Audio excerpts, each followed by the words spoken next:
Prekarietate hiltzaileak beste bizitza bat eraman zuen aurretik.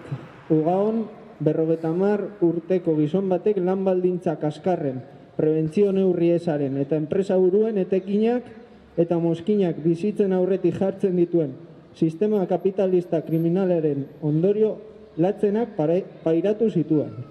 Prekarietatea sistema kapitalistaren ezinbesteko zutabe da. Bizitzak ala kapitala. Haiek argi daukate, euren mozkin eta irabaziak gure bizitzaren eta osasunaren gainetik daude beti.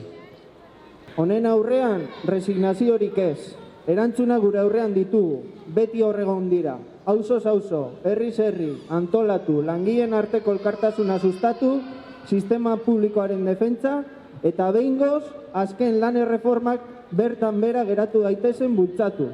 Kalean, languneetan, ikasketa zentroetan, instituzioetan, hor eragin behar dugu. Prekarietatearen kontra behingoz apostu erreala egin dadin, prebentzioan inbertsioa egin dadin, eta itotzen eta hiltzen gaituen prekarietate eta sistema kapitalista kriminal buelta emateko.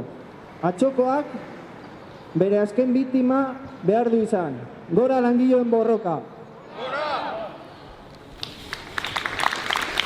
Bueno, gaur Ugaoko plazan bildu gara 80 bat pertsona salatzeko atzo Ugaon emandako heriotza edo langile baten heriotza. Komentatu dugunez kontzentrazioan, 51 urteko pertsona horren hilketa prekarietatean du oinarri, lan baldintza kaskarretan du oinarri, eta hori da salatu nahi duguna, ez? Azken finean, prekarietate hori lan baldintza kaskar horiek sortzen dutela urtero, egunero, kasi astero langileen heriotzak, ez? Eta ezin dugula onartu, ezin dugu normalizatu heriotza horiek, kalean egon behar dugu, prebentzioan dirua inbertitu behar da, lan erreformei buelta eman behar zaie, eta finean horretan ekin behar dugu nola baiteko drama hauek eta jendeari eragiten dion horrelako heriotz gogorrak behingoz agortu daitezen. Dira 50 pertsona inguru hiltzen dira urtero lan istripuetan eta horrekin behingoz amaitu behar dugu.